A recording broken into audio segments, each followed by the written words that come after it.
Hi there. This is a song I wrote for anyone wondering what the heck permaculture is. I hope you enjoy. Hello everybody. This is Dennis Allen. You're listening to the Dennis Allen City Boy Homesteader Podcast. A city boy who gave it all up to find happiness, financial freedom, and a better way to live life. Together, we can learn and accomplish anything. Today is February... Whoa, where did I get Friday? Today is Friday, April 5th, 2019. That was not an April Fool's joke.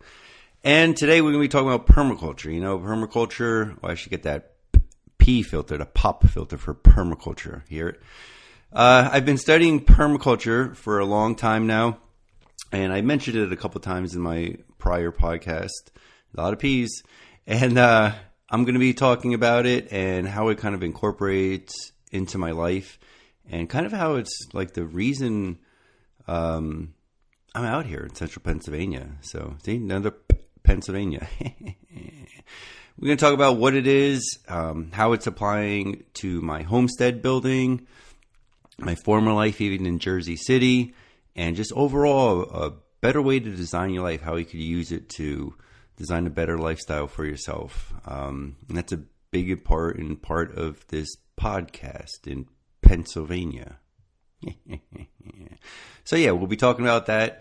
We're going to be talking about the different tiers of permaculture. There's 3 ethics in permaculture: care of the earth, care of people, and return of surplus. So we're going to go through those in some nice detail. There's 5 different zones of permaculture. When you're designing a property in permaculture, please. When you're designing a property, there's 5 different zones of permaculture. So I'm going to go the difference between gives you my city permaculture designing and my country designs here in Pennsylvania. Also, going to go through the different layers of permaculture. So when you're designing, how are you designing your outdoor living? So there's different layers in that too. And believe it or not, this all applies to designing your life and living a better life. Last thing we're going to talk about is just a little bit of the earthworks, like what you do with one of the parts of permaculture. And then that'll pretty much be it. And so with that, let's talk about the sponsors. So the first sponsor today is Riviv JC. That was my former, it's his website right now, but when I was in Jersey City, when I did research permaculture and I learned it, I just wanted to teach it to everybody. I was designing my property in Jersey City to be somewhat, permaculture. It's like a design, I don't know, show people what you could do in an urban setting. I can't think of it right now. It's 5:30 in the morning, people. Having my second cup of coffee. I got to get this out of the way because it's going to be a very busy day. So pardon my puns. That didn't make sense. So Riviv JC was my little website. I was designing people's backyards, properties. I was holding a lot of workshops in my house. I had a permaculture meetup every... I don't remember. I think it was Thursdays. Yeah. Every Thursday, people would come there and we would do anything permaculture. It's kind of like the same thing, homesteading, but it doesn't have the fancy name. And they definitely incorporate very well together. So check it out, revivejc.com. It's not really a sponsor. Everything that I say on here, I don't take any money for any sponsors. These are all just my things going on. Like the next sponsor, Quarry Fest 420. That's our music festival. And don't worry, the song of the day is not the Quarry Fest jingle. You can hear the Quarry Fest jingle if you'd like. You want to hear it? No. But it is an all-day music festival. April 20th is just around the corner. Today's the 5th. We're going to have 15 bands now. Beer from Rusty Rail, a local brewery. Inglebean will be there. Brazilian Munchies. All kind of really amazing. 2 stages. Going to have a Mongolian yurt with the fireplace on. We'd have tents galore in case it rains. We will be well covered. One of my buddies is providing all the tenting for the event. So we have volunteers. One of the reasons why I have to get to I have a very busy day today is because John Clare is coming by again to reassess the area that I need for a parking lot. So at the base, right outside of the quarry, there's a piece of land that was used for like the cement trucks or whatever the quarry land was doing over there. And, it's got like a foundation for some bases and for rock crushers. So he's going to pretty much just level that out, make it a parking lot again, which it used to be for all the trucks and everything. And so I did have a GoFundMe going on. I still have a GoFundMe going on. We're trying to raise money for that event. So check it out, gofundme.com. Pardon me, I have to sneeze for a second. No, I'm not going to sneeze. So to gofundme.com, Quarry Fest, check it out. quarryfest.com for tickets. You could buy them there. Go to brownpapertickets.com and just search Quarry Fest. Quarry Fest. One thing before we get into the topic of permaculture, if you guys would you please, and gals, of course, would you please share this podcast with anybody? I'm trying to spread the word of homesteading, and it's kind of good right now because I'm just getting into my permaculture voice. My podcasting voice, and try not to say the E's too loud. So it's good that, millions of people aren't listening to me yet because I'm still trying to work everything out. But if you could, I got to grow, and I want to, send this out to more people, Share it. Let people know about it. Send everybody to DennisAllen.com or forward this podcast, whatever you think you could do to help. I would definitely appreciate it. It would be very appreciated. So, what is permaculture? Permaculture was started by kind of like I don't want to say it was ever started because you'll understand. So this guy, Bill Mollison, he's an Aussie out there in Australia, and he studied indigenous people, their practices, and so he would, study like the Native Americans, the people in Australia, South America, and he pretty much studied how they lived, how did they provide for themselves, what did they do to the land, how did they grow. Like the Native Americans used to rotate their where they grew every 7 years. So you would never just keep destroying the land. So he studied all these different indigenous people and kind of coined the phrase permaculture. So he started that movement. His I guess who he passed the permaculture torch down to was Jeff Walton.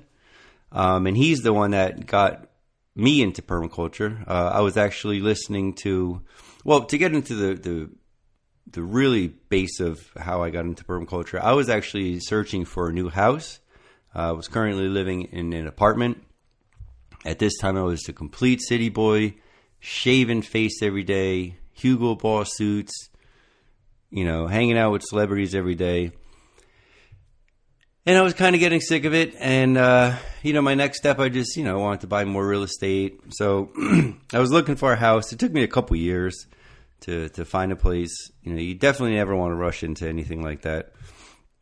So I was looking for a place, and one of my criteria that I wanted was a backyard. I had a little garden when I was younger in Elizabeth. We eventually, when I was like a mid-teen, we had a little, my family finally saved up enough money to buy a house.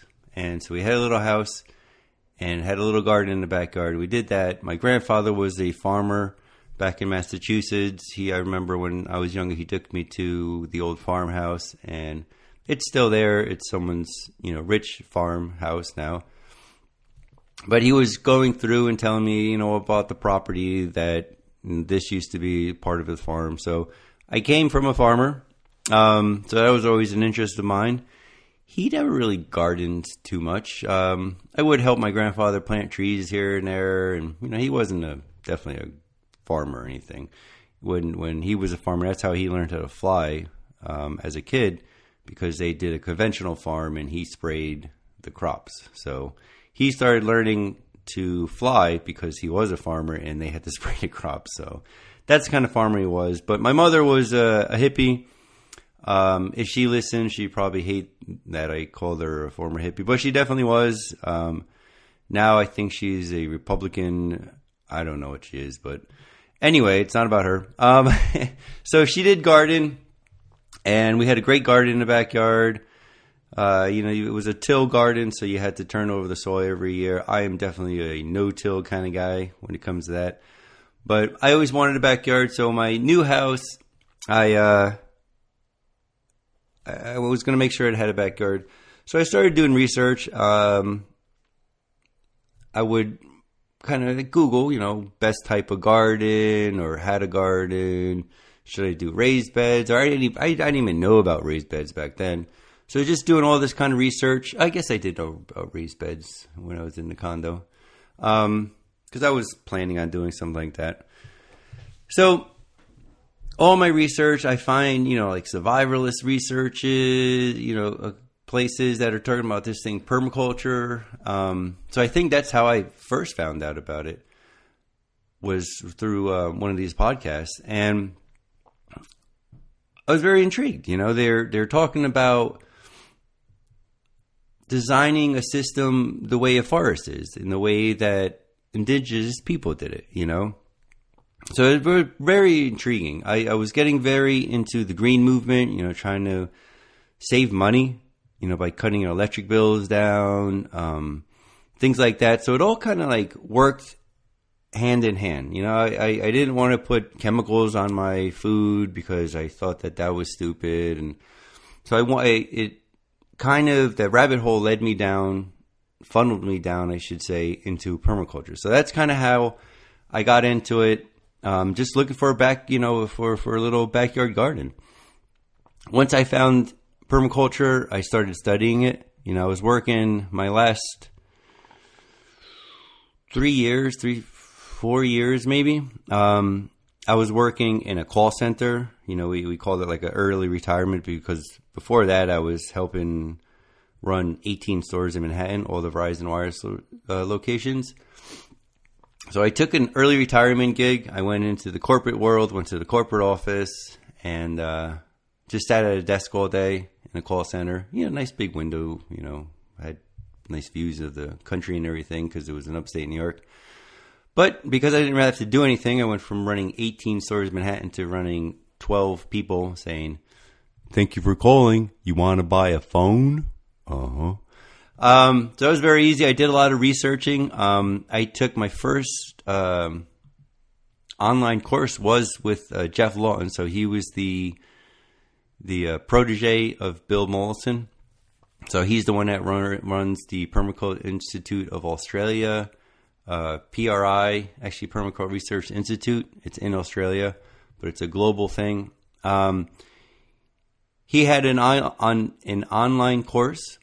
I took that. It was a big chunk of money. It was, I think, $1,500. So I took that. It's a 40-hour, really intensive course, online course. You have to submit a design. So I did that. I actually designed my mother's property. She kind of has like a suburban house in not central Jersey, I guess North Jersey. I don't know where she lives. I mean, I do, but central Jersey, I guess. It's nice, a little piece of property. So I designed that. I passed. I like to think with flying colors. I really could see permaculture. I have a very, my mind is a very like engineering kind of mind, engineer's mind.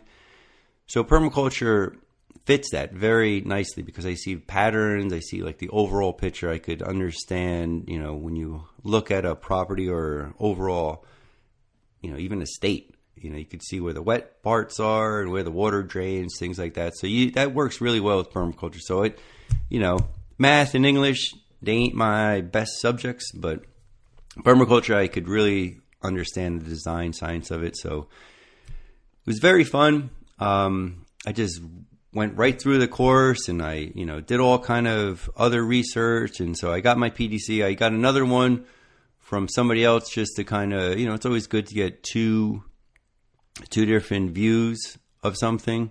So I took another one that was with, I forget, they're not even around anymore, but it was part of the podcast, Jack Spirko. he started his own permaculture institute. That's still there, the property. So they did do a really nice thing and build some property. But they tried to have a PDC. It was good. It was nice to see someone else's view of permaculture and what they do. So I have 2 PDCs. I took that knowledge. I did eventually buy a house, and like I said, I was having the meetups and everything. And so I had a Jersey City house. It had a little backyard. It was 20 feet wide. I think it was about 40 or 60 feet long. I would say 40. It was probably about double the width. Yes, it was 40. It wasn't 60. Beyond that, it was, when I bought the house, there was this fence, and it was just all sticker bushes and just garbage land. It was kind of on the cliff, so I eventually took that down. I designed my whole backyard with the concepts and practices of permaculture. And it was beautiful. It was really beautiful. I kind of got sick of that, so that's one of the many reasons why I got out of Jersey City, because I'm doing soil samples, and all the dirt there is toxic, and so I started redoing all the soil, but it was just not the place for me. And permaculture helped me get me out of there. So the 3 main ethics of permaculture are care of the earth, care of people, and return of surplus. There's a little bit of controversy in the last one, but I'm going to give you what my view of it is, because I don't get into the politics of anything. Some people are turning it into a socialist thing that, you're supposed to just give everything away for free. I definitely like to give things away for free and support others, but I don't think just giving everything away for free is the answer. I think you should teach someone how to fish instead of just giving them a fish. That's what Jesus taught, so I stick with Jesus on that. I am not religious, people. I just think Jesus was an amazing man, and I love what he taught, and I think everybody should live more like Jesus. So that's my 2 cents on religion. So care of the earth, it's pretty simple. Don't mess up the earth. Care for it. Do the right thing. Don't just dig a hole and pour toxins in it. It could be something as simple as that, or it could be as irrelevant or so far from your touch or view of care of the earth as to, like, you're buying something that came from a factory farm factory farm that just destroying the land. They're spraying, they're monocropping, they're not adding anything to the soil. When you get these big monocrop farms, they're just destroying the land. They take out of the nutrients. That's one of the reasons why I don't till, because when you till, you're destroying the layers of the soil. The earth has layers. The top layers where all the life is. When you till the soil, when you turn that up, you're killing all the layers of mushrooms in there and the organisms and all the good stuff. That's taken years to build up. So when you just turn it upside down, maybe the first year or 2 you might get some benefits from that, but as time goes by, you're just killing the soil. If you're doing that every single year, it takes time to build up that really good nutrient rich soil on top. So if you're doing a monocrop, you're just spraying everything, you're putting fertilizer in it, the NPK, the 3 things that your plants need to grow. I would disagree with that. I think your plant and you need millions of things to grow on. You can live on bread and water alone, but how healthy you're going to be. So same thing with plants. If you're just giving them the potassium nitrate and the NPK, anyway, the NPK, the 3 fertilizer things, if you're just giving it that, what about all the other nutrients that soil did have when it was the way it was when nature had it? If you go into a conventional farm, I had this on one of my videos. I show just the soil of these big, monocrop cornfields, and it's just It's terrible. The soil is just like, it's falling apart. It's brown. It's dead. You crumble in it. There's no life in it. You go into a forest, you stick your hand in that soil, and it's just gleaming. There's all kind of twigs and sticks and worms and bugs in it. It's just full of life. So when you're not taking care of the earth and you're buying something from far away, that needed a truck to take the diesel out of the oil from the ground and ship it over here, that's all care of the earth. So the more I got into permaculture, the more I even, realized how things like that, care of the earth, reflected in my entire life. The vehicle I drove, how I got to work, the new suits that I had to buy and the new t-shirts I had to buy every year. And what was that doing to the earth? The next thing in permaculture is care of people. And, just the same thing of, my clothes, care of people. Am I buying a t-shirt that I spent $30 on? And did a kid come from across the country destroying the earth? And was it made by somebody making, 2 cents an hour that's really completely getting abused? And in my view, it was. And that's another reason why I stopped selling, the damaged wear t-shirts, I didn't feel comfortable having those products being taken from one, the resources and the labor of people from one part of the country and bring it here. I'd rather sell a local t-shirt, somebody that made here in the USA or even in my own town. That's care of people. You don't want to harm your neighbors.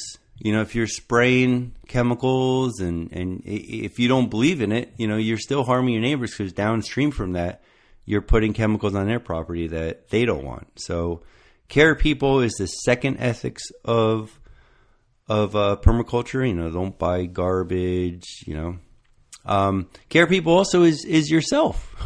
I put a little note in here, don't eat crap. It's so true. Care of people, well, you're a person. And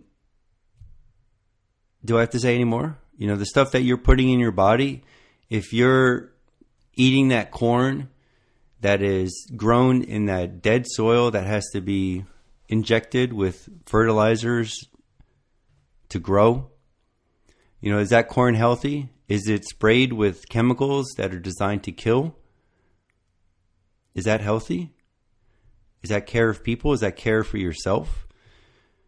So don't eat crap. I could talk about that all day long. The third one, return a surplus.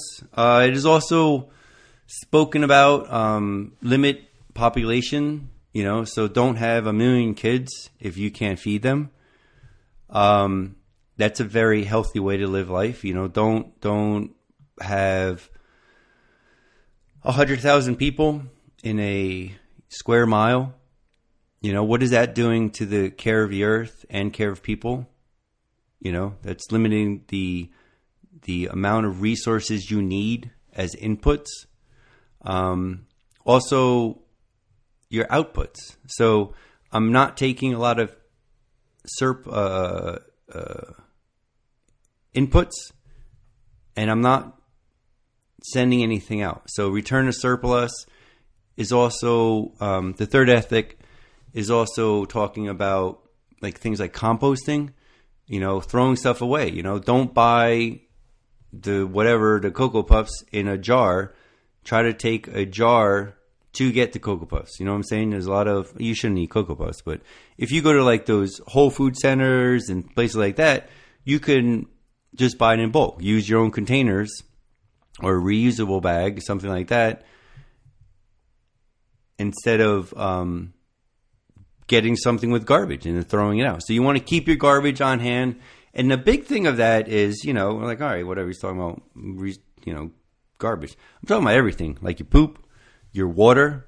Right now we're taking water and we're destroying the earth by shipping it from far places. They're putting chemicals in it. And then you're flushing it into a sewer system, and then that's going into the ocean and things like that. So things like composting your water and your poop and all of your organic waste. You know, we one of my side hustles or one of my investments that I stuck a couple dollars in is a Entohact, and it's a waste management system where they're trying to take, or they're doing it now actually. They're taking organic waste from like New York City, from food processing places, from restaurants, things like that, and they're feeding it to black soldier fly larvae. You know, it's kind of like worm composting, but with a larvae. It's kind of like a worm, but it's just a little eating machine that wants to get all the energy, all the nutrients. Yum, yum, yum, yum, yum. It'll eat anything except for cellulose, and it'll turn into a super packed protein bug. That you take that, and then you could feed other things too. So that's a composting. I just acquired, or got back, I don't know, it went from a couple people, a black soldier fly larvae bin. So I'm going to start doing that in my own home right now. Right now, my composting is 30 acres and dig a hole and stick it on the land. But I do want to get a little more technical once I get water and things like that going. So composting, return a surplus, don't send things out, keep it on your property. You know, you could take that compost and you're building an ecosystem, you know, and think of a circle. You know, all the inputs are there already, the outputs are staying there, and the outputs are making new inputs for yourself, you know, going round and round and round, you know. So return a surplus, care of people, care of earth, 3 ethics of permaculture. And when you look at things like that, you could base your whole life around that, you know. Care of people, you know, you're building a business. You know, you don't want that business to wreck the earth, wreck its own property. You know, when you rip down a building to build up another building, you're destroying the earth because those products came from the earth. So if you could rehab a building and save all that from going to the landfill and messing up the earth, you're going to have a better business. If you're caring for people, chances are what you're selling to is a person. So let that sink in. Do the right thing for people and your business will be better. Return a surplus, you know, you can't just take all the profits and spend them. You know, you have to return them into the business. You don't want to, as a business owner, whatever you're doing, if you're selling cheese or an Engle bean or concert venue or whatever you're doing in life, you know, you would rather minimize the inputs. You know, if you could make your own soap detergent, that's saving you money. You know, so that's a better way of building a business. If it's going to save you money, you see what I'm saying? So these ethics are a good way to build a business, a lifestyle, a permaculture farm, a city farm, things like that. Next thing, moving into zones. So there are 5 different zones in permaculture. And think of it as your house is like, some people call it zone 0. I don't like to really call it zone 0. It's your base, and then the zones are from outside of that, because I think when you're building, and like I took the 3 ethics of permaculture, you could do the same thing for a house. When I'm taking a house and making it a zone 0, I don't think that's right. I think your house is its own permaculture 5 zone design. Like I'm going to be building a house, so I want to build my house in the same way. So I think within a house, you could still have the 5 zones. So let me just start off by saying, and make it easier for a city, for the country. So here in the country, I have 30 acres. My zone 1 garden is going to be right outside when I build my house. Some people would say the house is zone 0, but you'll see why I don't. So my house, outside of my house is zone 1. It's everything right outside the garden. So if I want to go outside, grab some mint for my coffee or tea in the morning, or if I want to, grab a tomato, my chicken eggs maybe sometimes could be zone 1. That's right outside your house. The second one is a little further, so you have to walk past the garden into the chicken coop, or that's where you have the goats. You have to water them every day, or your dogs or whatever. Something you're going to see more often. It's pretty much like an area of more visited. So number 1, you're going to visit every day. Number 5, you're going to visit it every, say, month. So the second one, you're going to want to have, like your smaller animals, maybe some of your like berries, things like that. The third zone, you're just thinking of something a little bit more outside of that area. Maybe your larger animals where they, you have to maybe turn on their water every couple of days, just make sure their water's full. Your bees, you just want to check out them every couple of days. You see where it's going? The fourth one is, like on my property, it's going to be my food forest. So above my house on the high hill, I'm going to have my food forest. That's something you want to be in there probably every week. Maybe just do some, make sure there's no, you want the weeds growing. But something that's not overtaking or, a vine that's suffocating a pear tree or something. So that'll be my fourth zone. And then the fifth zone is pretty much the wild forest. Whatever area on your land, you could say here nature, whether it's 1 acre out of 30 or if it's 28 acres out of 30, if you're only designing a small area. Your zone 5 is going to be the area where you just go crazy, like have fun, nature, do what you got, show me in 10 years what you did. So those are the 5 different levels. And so you could, base it also in a house. So that's why I don't really like saying the house is zone 0, because you want to base that internally. Where are you spending most of the time? Kitchen. Everybody knows that. So you want to design things around that. What you're going to, your pet food is going to be in that zone 2 area where your dog lives, living room maybe. Zone 5 is going to be your attic or like in the loft where you store everything. You see what I'm saying about that? So zone 4 maybe is the TV room where, you might on Fridays, watch a movie with the family, or the game room could be a zone. You see what I'm going with that?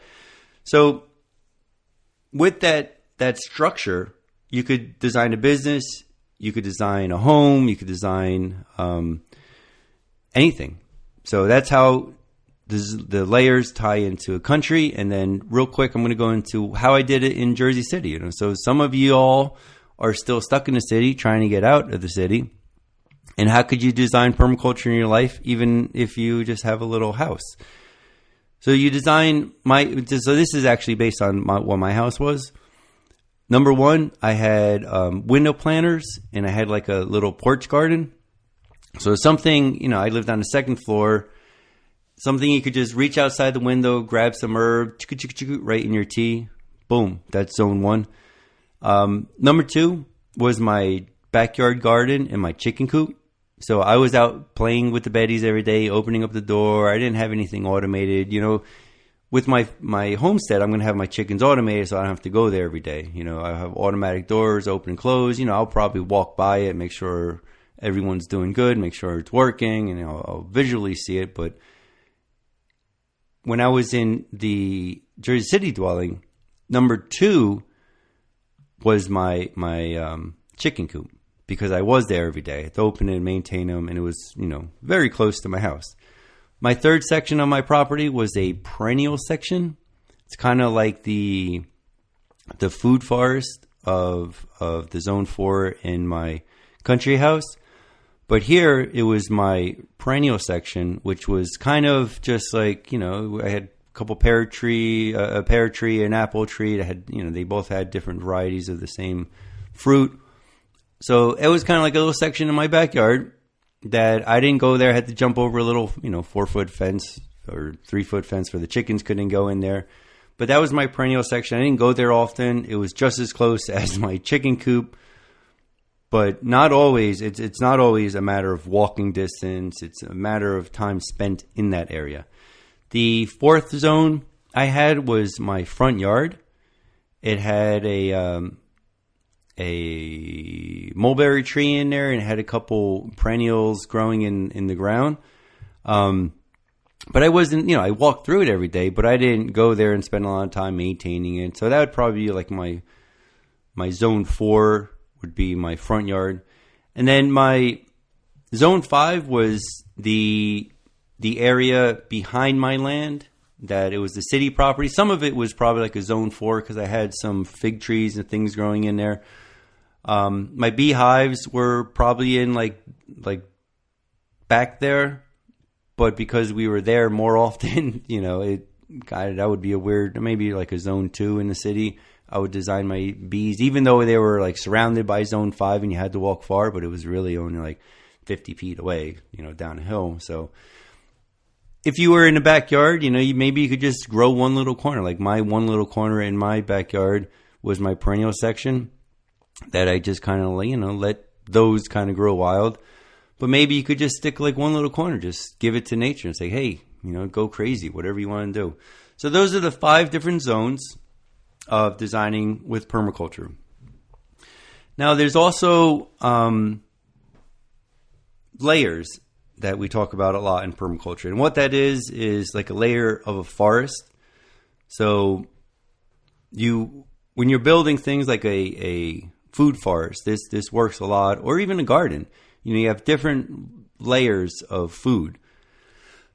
Everybody knows about the the sister garden. You have the corn, and you have a squash growing up the corn stalk, and then you have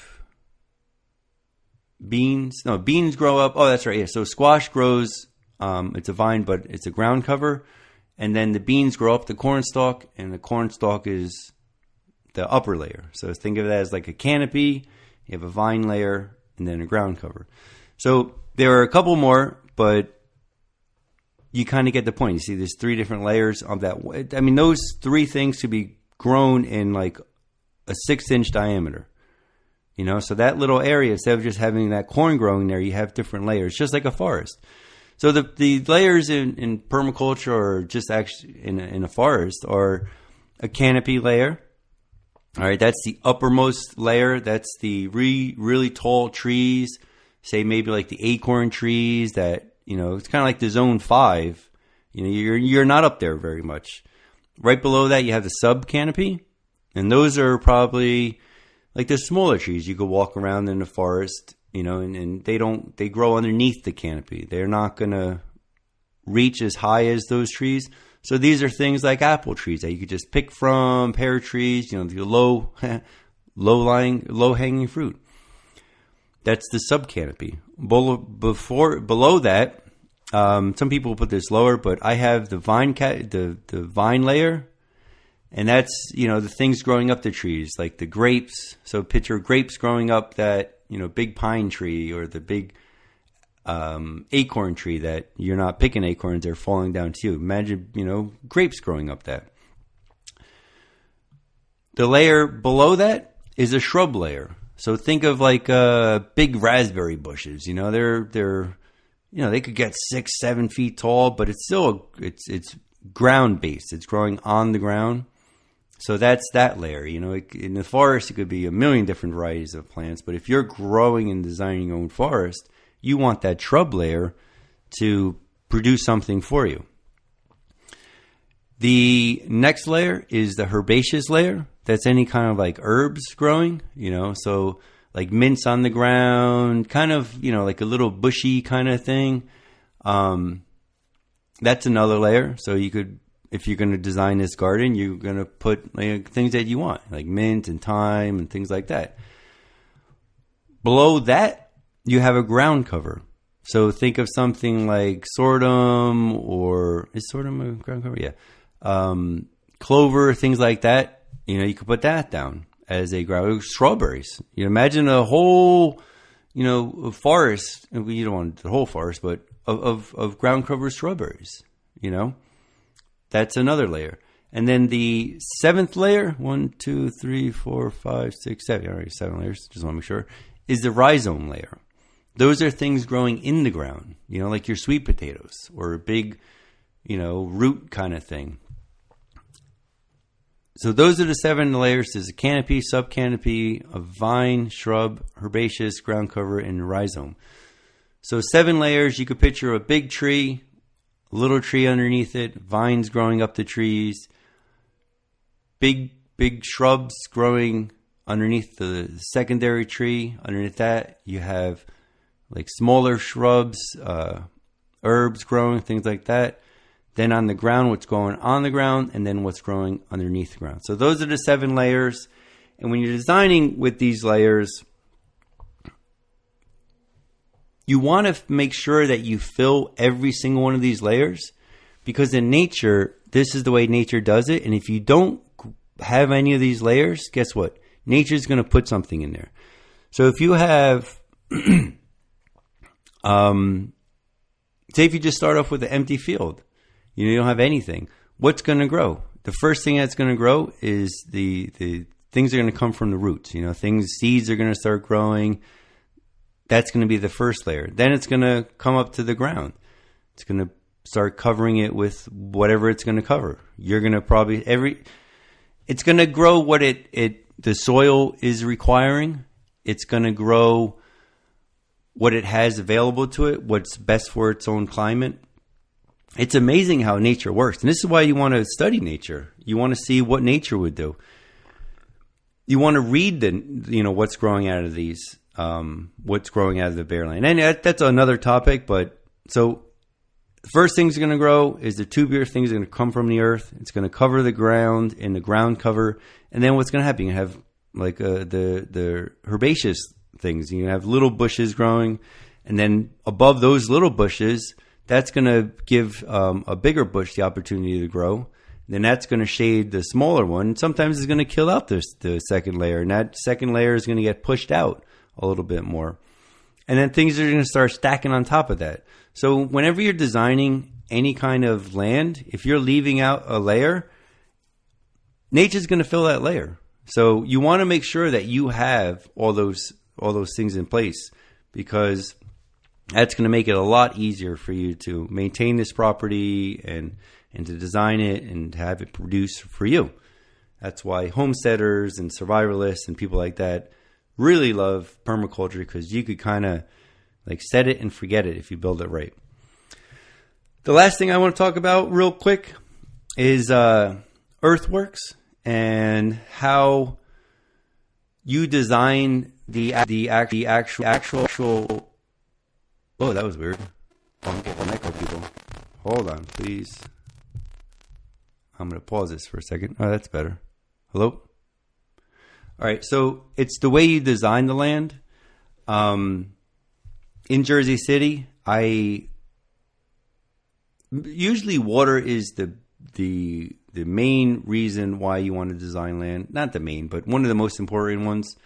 Aspect to sun is a huge one. When I was looking for this property, I was if it wasn't facing south, I was not going to buy it. I did not want a north-facing hill because of things with earthworks. So how the earth works is if you're facing north, you're going to still have ice in April and snow. If you're facing south, the first time the sun comes out, the snow melts. So that aspect of where you're even buying your property is so huge. And that's part of the earthworks of designing what your overall picture is going to be of this property. Another thing is you want water on your property, right? That's part of the earth cycle. Rain comes down, waters everything. It's part of the earth. So if you build like terrace on a hill, say level terrace, we call them swales in permaculture, are a little different. So imagine a hill, like my hill, if you know what my hill looks like, and it's round. And so level on contour, you have layers going down the hill. They're like ditches. So when it rains, it fills up the top ditch, and then it overflows into the ditch, 3 feet below that, and then the one below that. And so what it does is really slows the water from just hitting my ground and going into the creek. You say, how I do crick? You got to say crick when you're around here. It's not creek, it's crick. So if you didn't have these swales, what would happen on that property? Say your animals are on there or whatever. All the nutrients, all the bird droppings and dead flies and the dead leaves and the water itself, when it hits that hill, it's going to saturate the first couple layers. But after that, unless it's laying on that, sitting there to soak in, it's just going to all sheet down the hill.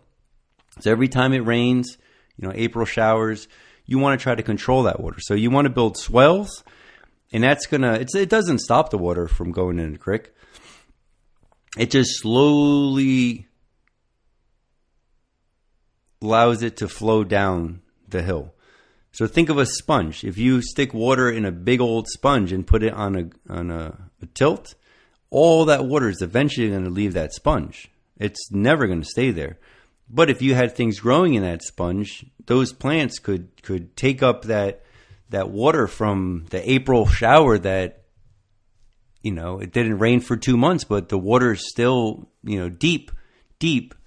deeply saturated. So that those roots of those, say, like a herbaceous plant, like maybe a comfrey, can reach really down in there and pull up those minerals, pull up that water, and it will survive a lot longer without water, and it'll be able to get more nutrients because all those nutrients are now stuck in those swales, and it's staying in there and it's feeding the soil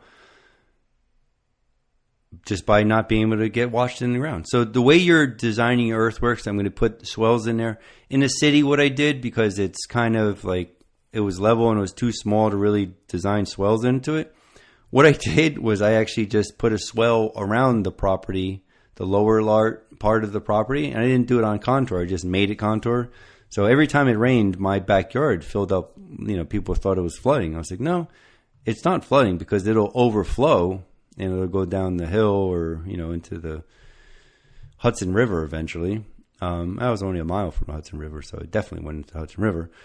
But I kept the water on my property. So, a week later when everybody else's property was dry and you had to go out there with hoses, my soil it wasn't soggy or anything, but it was, you dug down 3 inches. It was like, oh, this is nice, moist soil. So the way you're designing your earth is very big. You don't get really too many chances with that. I mean, you can, but, how do you redesign an entire property once you build a house on it and put a bunch of trees and stuff? So in permaculture, since you're trying to get the overall view, you have the 5, you're starting off with the 3 ethics. You're looking at the 5 zones of where you're going to plant things. And then what you plant, you're going to design with layers. And there's so many other things too. Permaculture isn't like a rule book, or it's not, like, oh, you got to use aquaponics, or you have to recycle your water. You don't have to do any of that. It's just the design, the way you're looking at things, just overall design, I guess you could say. I don't know. It's still early. I'm still working on my second cup. It's getting cold because I've been talking to you for 47 minutes. I love it. I hope you guys are enjoying a cup of coffee or enjoying your ride into work or whenever you're listening to me. Thank you all for listening. I really appreciate it. I'm a little side tangent here. Thank you all. I'm looking at where people are listening to. People in California, Ohio, Florida.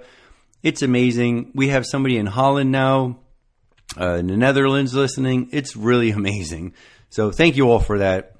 Care of people. See, if I take care of you guys, you'll take care of me, guys, and you'll listen to the end, which we are wrapping up. So overall, with my property, I've been sitting back. It's been a couple years now, and I'm doing small things. I'm really trying to get the feel of the land. I know where the water flows. I know where I'm going to build ponds to keep water on. With the earthworks, man, you want to build ponds galore. Ponds are so good for the land. They're good for your mental state. Walking around this property. Imagine this property built. There's food everywhere. You just walk in. Oh, look, there's some strawberries. Oh, look, blueberries. Oh, look, an apple. Just walking through this, and you find little ponds throughout the property, and it's going to be so good for everybody. It's going to be great for the earth. I'm going to be keeping all my resources on a property, not taking any resources from other places, feeding myself, keeping my own health, my mental health, designing all that into your life. My tagline or whatever, it kind of sounds, cheesy, a city boy who gave it all up to find happiness, financial freedom, and a better way to live life. I mean, permaculture and designing my property and my life, it fulfills those, happiness. Like you could hear me saying how happy it is going to be walking around on my property, looking at everything. Financial freedom. I mean, if I grow enough sweet potatoes and a couple of staple foods, I could live without working, because my old investment and I saved a lot of money and hustled. I was able to buy this property cash, so I'm paying a couple dollars a year in taxes. And if I could eat sweet potatoes for free, I wouldn't have to feed myself. Water is going to be provided for free. Well, after I get my windmill up and running, so this is the financial freedom. And doing things like this, it's helping people, like my windmill. Just real quick, care of the earth. I'm not taking water out of, somewhere far away and shipping it and, starving another place. I'm taking water off my property and putting it back on my property, and it'll soak back into my well that's 420 feet down. I mean, that's how you have to do things. It's a cycle. My water cycle is complete.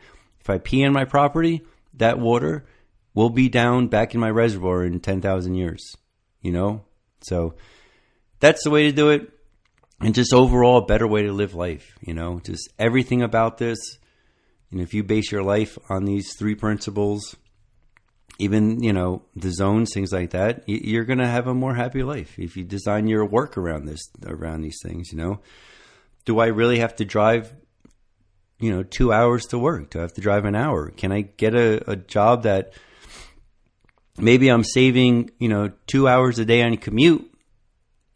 That's 10 hours a week. And that's a lot on your commute. If you could not do that and not have to wake up, earlier or whatever, waste that much time and still make the same amount of money, or maybe make a little bit less, but gain 10 hours a week extra in your life, that's huge, man. That is huge. And you're doing better for the earth and everything else. So I'm very passionate about permaculture. I've been trying pleasantly to pause the pops in permaculture and poo-poo. So thank you guys for listening. I really, really appreciate it. Oh, it means so much for me that you guys are listening to me. This is Permaculture 101. Thank you for listening. Just a real quick shout out if anyone's listening this Saturday. Tomorrow we are having a big cleanup day at the quarry. So come on down if you're around. Quarry Fest, all that good stuff. I'm going to be actually tomorrow. Oh, I got to change that. The homesteading meetup. I'm going to bring that over to my property and we're going to clean. I don't know if that makes sense, but I don't know. Anyway, thanks for listening, people. The song of the day. Oh yeah. Song of the day is, by David Griswold. That's funny. That's the Griswolds. And it's called the Permaculture song. So I found this online. Some crazy permaculture hippie played it. So he seems pretty cool. I'm going to check him out. They have an online thing. So enjoy this song. As always, love talking to you guys. Enjoy your summer. Enjoy your week. Enjoy your life. Dennis Allen. Permaculture design, just finished up my course. Wanna take it home, take the world on a tour de force. Fruits and trees, flowers and bees, sprouts and seeds, enough for you and me. First come the earth, yeah, you got to take care of it. Then come the people, then each is fair share of it. Design for the earth and you design for yourself. Help design a world better for you and everybody else. Yeah, principle 1, observe and interact, or you won't get far, man, that is just a fact. Principle 2, capture and store energy, put the water in the ground instead of washing out to sea. Principle 3, is often so tasty. It's obtain a yield no matter what you grow. It got to eat, to work, to live, to make it worth all the hoeing. Principle 4, I keep you on track, self-regulate and accept feedback. By that I mean you got to know that things change. Don't be afraid to learn from nature's ways. Because Because first come the earth, yeah, you got to take care of it. And then come the people, and each his fair share of it. Design for the earth, and you design for yourself. Help design a world better for you and everybody else. Principle 5, it's better to be renewable. Hydroelectric solar power, it's super doable. You don't need a tractor if you got a horse. If you got 2 hands, you don't need brute force. Principle 6, waste is an illusion. Nature recycles all while we waste time in confusion. Principle 7, design for patterns to details. Nature got the answer from the spiral to the sweet swell. Principle 8, integrate. Each element multifunctional. Each function support the just in case. Because first come the earth, yeah, you got to take care of it. Then come the people, then each his fair share of it. Design for the earth and you design for yourself. Help design a world better for you and everybody else. 4 more principles to go, here we go. Principle 9, keep it small, take it slow. Get the most for the least, you got to go with the flow, yo. Principle 10, value diversity. 1 basket too small for all the eggs you're gonna need. Principle 11's all about the edges. Value the margin, less row, more hedges. Principle 12, get creative with change. Each an opportunity to grow and rearrange. First come the earth, yeah, you got to take care of it. Then come the people, then each his fair share of it. Design for the earth and you design for yourself. Help design a world better for you and everybody else.